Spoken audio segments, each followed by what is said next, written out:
ആറളത്ത് കാട്ടാന ആക്രമണത്തിൽ ദമ്പതികൾ കൊല്ലപ്പെട്ടതിൽ പ്രതിഷേധം ശക്തം. മരിച്ച വെള്ളിയുടെയും ലീലയുടെയും മൃതദേഹവുമായി എത്തിയ ആംബുലൻസ് നാട്ടുകാർ തടഞ്ഞു. 3.5 മണിക്കൂറോളമായി ആംബുലൻസ് പ്രദേശത്ത് നിന്ന് മാറ്റാനായില്ല. പ്രതിഷേധക്കാരുമായി കലക്ടറും എസ്.പിയും നടത്തിയ ചർച്ച പരാജയപ്പെട്ടു. കെ സുധാകരൻ എംപിയുടെ അനുനയ നീക്കവും ഫലം കണ്ടില്ല. സർവകക്ഷി യോഗത്തിന് ശേഷം വനമന്ത്രി സ്ഥലത്തെത്തിയേക്കും. സ്ഥലത്തെത്തിയ CPM ജില്ലാ സെക്രട്ടറിയെയും DCC അധ്യക്ഷനെയും നാട്ടുകാർ തടഞ്ഞിരുന്നു.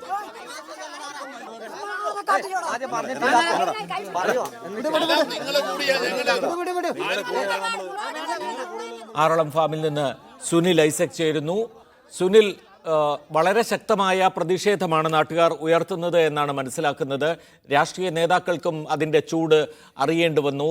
വനം മന്ത്രി ഈ സന്ദർഭത്തിൽ അവിടെ എത്തിയാൽ പ്രശ്നങ്ങൾക്ക് പരിഹാരമാവുകയാണോ അതോ കൂടുതൽ രൂക്ഷമാവുകയാണോ ചെയ്യുക? എക്സാമിനേഷൻ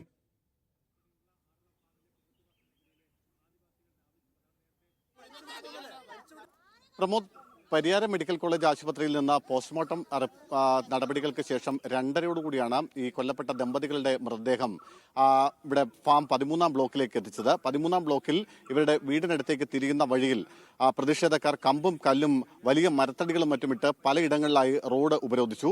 മാത്രമല്ല, ആംബുലൻസ് ഈ 13-ാം ബ്ലോക്കിലേക്ക് തിരിയുന്ന വഴിയിൽ നാട്ടുകാർ തടഞ്ഞു വെച്ചു. അതിനുശേഷം വലിയ മുദ്രാവാക്യം വിളികളും പോലീസിനും അതുപോലെ ഉദ്യോഗസ്ഥർക്കും നേരെ വലിയ പ്രതിഷേധങ്ങളും ഒക്കെ ഉണ്ടായി. പിന്നാലെ ഇവർ പ്രധാനമായും മുന്നോട്ട് വെച്ചത് കളക്ടറോ മന്ത്രിയോ സ്ഥലത്തെത്തണമെന്ന ആവശ്യമായിരുന്നു. അതിനിടയിൽ CPM-ന്റെ കണ്ണൂർ ജില്ലാ സെക്രട്ടറി MV ജയരാജനും പിന്നാലെ DCC അധ്യക്ഷൻ മാർട്ടിൻ ജോർജും സ്ഥലത്തെത്തി. പക്ഷേ ഇരുവരെയും ഇവർ കൂക്കി വിളികളോടുകൂടിയാണ് പറഞ്ഞയച്ചത്. രാഷ്ട്രീയക്കാർ ഇതിൽ ഇടപെടേണ്ട, ഞങ്ങൾക്ക് ഏതെങ്കിലും തരത്തിലൊരു കുടിയുടെ കീഴിൽ നിന്നുകൊണ്ട് ഈ പ്രതിഷേധം നയിക്കാൻ താല്പര്യമില്ല, അതുകൊണ്ട് രാഷ്ട്രീയക്കാർ ഈ വിഷയത്തിൽ ഇടപെടാൻ പാടില്ല, അതുകൊണ്ട് ഇവർ സ്ഥലത്ത് നിന്ന് പോകണമെന്നായിരുന്നു ആവശ്യം. പിന്നീട് പോലീസ് ഇടപെട്ട് നേതാക്കളെ അവിടെ നിന്ന് മാറ്റി. പിന്നാലെ KPCC അധ്യക്ഷനും കണ്ണൂർ MPയുമായ കെ സുധാകരൻ സ്ഥലത്തെത്തിയവരുമായി അനുനയ നീക്കം നടത്തിയെങ്കിലും അവർ വഴങ്ങാൻ തയ്യാറായില്ല. ഒരു 10 മിനിറ്റിലധികം പ്രതിഷേധക്കാരുമായി സംസാരിച്ച് കെ സുധാകരനും മടങ്ങിപ്പോയി. പിന്നാലെയാണ് കണ്ണൂർ കളക്ടറും അതുപോലെ റൂറൽ SP-യും കൂടി സ്ഥലത്തെത്തുന്നത്. 3:50 ഇരുവരും സ്ഥലത്തെത്തുന്നു. 20 മിനിറ്റോളം പ്രതിഷേധക്കാരുമായി സംസാരിച്ചു.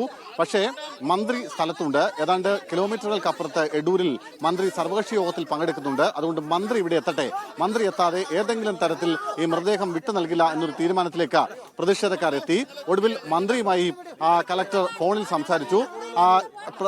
ഈ സർവകക്ഷി യോഗത്തിന് ശേഷം മന്ത്രി അവിടെ സന്ദർശിക്കാമെന്ന് കളക്ടർ അവർക്ക് ഉറപ്പ് നൽകി. എന്നാൽ മന്ത്രി വരാതെ മൃതദേഹം വിട്ടു നൽകില്ല എന്നൊരു തീരുമാനത്തിലാണ് ഇപ്പോൾ പ്രതിഷേധക്കാരുള്ളത്. അവിടെ സർവകക്ഷി യോഗം കഴിഞ്ഞിരിക്കുന്നു. അവിടെ നിന്ന് നമുക്ക് ലഭിക്കുന്ന വിവരം അനുസരിച്ചാണെങ്കിൽ ആദ്യം മന്ത്രി ആയിരിക്കില്ല ഇവിടേക്ക് എത്തുക. ആദ്യം മറ്റൊരു സംഘം, ഒരു അനുനയ സംഘമായിരിക്കും എത്തുക. അവർ അതിനകത്ത് 2 MLA-മാരുണ്ടാകും, CPM-ന്റെയും കോൺഗ്രസിന്റെയും നേതാക്കൾ ഉണ്ടാകും. അവരാദ്യം വന്ന് പ്രതിഷേധക്കാരുമായി സംസാരിക്കും. അതിനുശേഷം അവർ വഴങ്ങുകയാണെങ്കിൽ മാത്രമേ മന്ത്രി ഇവിടേക്ക് എത്തൂ.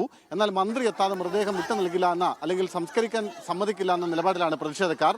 ഓർക്കണം, 3.5 മണിക്കൂർ കഴിയുന്നു പോസ്റ്റ്മോർട്ടം കഴിഞ്ഞ മൃതദേഹം ഇവിടെ എത്തിയിട്ട്. ഇന്നലെ 11:00 ഈ കാട്ടാന ആക്രമണത്തിൽ ദമ്പതികൾ കൊല്ലപ്പെടുന്നത്. മണിക്കൂറുകൾ കഴിഞ്ഞിരിക്കുന്നു. മൃതദേഹം